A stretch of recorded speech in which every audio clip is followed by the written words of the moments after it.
এটার মধ্যে কি লটারি টটারি নাই? আইসক্রিম কিনলে পুরস্কার পাওয়া যায়?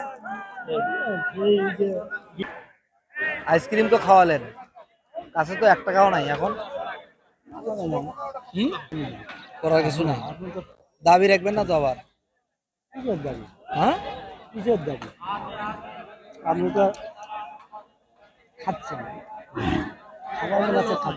মানে গরু হাটিতে আসছি তো, টাকা পয়সা গরু কিনে টাকা পয়সা শেষ হয়ে গেছে, 1 টাকাও নাই এখন কাছে।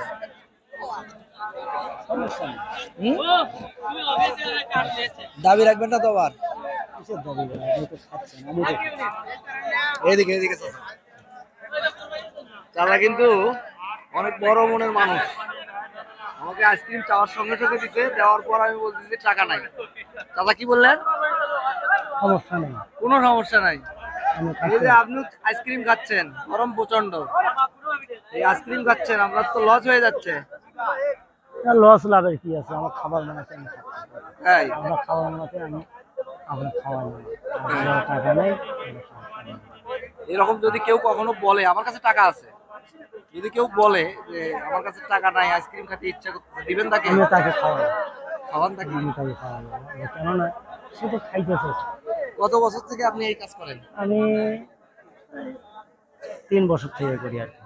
এর আগে কি করতেন? এর আগে মানুষের মধ্যে চাকরি করতাম আর কি, কোম্পানি আর কি। কোম্পানিতে চাকরি করতেন? সেখানে তার ব্যবসা বাণিজ্য নাই। এখন আমি কি করি, একটা তো পথ ধরে থাকা লাগে। বাঁচতে 5 টাকা নাই যে বাবা। 5 টাকাই না বাবা, এটা সব সিরিয়াল মাল গেছে। 5 টাকা যদি না থাকে না থাকে না, এটা তো 5 টাকাই বেচা সব জায়গায়। আপনি খাওয়া দেখেন, আপনি 5 টাকা দেব, 5 টাকা। আপনি 5 টাকা না, আমি 10 টাকা দেব, আপনি দেন 5 টাকা, সমস্যা নাই। আপনার দাবি নেই, ধরেন 5 টাকা নাই আপনার কাছে, খান। টাকা তো আমার কাছে আছে। তাহলে আপনি আমি দিলাম 10 টাকা, তাহলে এটা না খেলে আরেকটা খান। 10 টাকা আরো আছে। 5 টাকা দামে থাকে যদি দেন না, ওইটাই তো 5 টাকাই বেচে। 5 টাকা ওইটাই 5 টাকা বিক্রি করে। ওই 5 টাকাই বিক্রি করে। 5 টাকা এটা সিরিয়াল মাল। আমার কাছে চলেন, দোকান বাজার চলেন, আর 5 টাকা দিয়ে দেন। শুনেন, আমি 5 টাকার মাল দেবো, সিরিয়াল মাল। এটা তো সিরিয়াল মাল, এটা নারকেল মাল। ছেলে মেয়ে কয়জন? ছেলে মেয়ে আপনার আমার ওরা দিছে 3 জনই আর কি। ছেলেরা কি করে? এখন ছেলেরা পড়াশোনা করতেছে, আমাদের লেখাপড়া করতেছে। এই বড় বিয়ে দিছে। ইনকাম উপযুক্ত কোনো ছেলে হয়নি এখনো? না, এখনো হয়নি। মানে আপনার এই ব্যবসার উপর নির্ভর করে চলছে। এই মানুষগুলোর কাছে আসলে শিক্ষা হওয়া উচিত। এই মানুষগুলো আসলে অর্থ সম্পদ টাকা পয়সা বড় বিষয় না, তাদের মন আসলে বড়, তারাই আসলে বড় মানুষ। হ্যাঁ, তারাই ধনী, মন আছে, এটাই ধনী। ওরাই ধনী। আসলে আমাদের কত কত টাকা পয়সা আছে, অথচ আমরা বিন্দু পরিমাণ টাকা কাউকে দিতে চাই না। এটা একটা আইসক্রিম বিক্রি করে কয় টাকা লাভ হবে আপনার?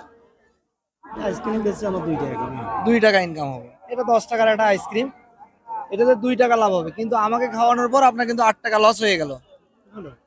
হ্যাঁ, লস আছে, লসটা মনে করা যাবে না। লস হলেও লস মনে করতেছেন না? না, মনে করা যাবে না, এই কারণে যেটা লস না, কোনো কিছু বলছে যে বাবা আমার খুব হতাশ করছে, টাকা নেই। না, আমার অসুস্থ বাবাও যদি বা অসুস্থ ভাই একটা টাকা না খাইতেছে, আমি আপনার কাছে যদি খাইতেছে ভালো লাগলে আমার কিনে খাইতেছে।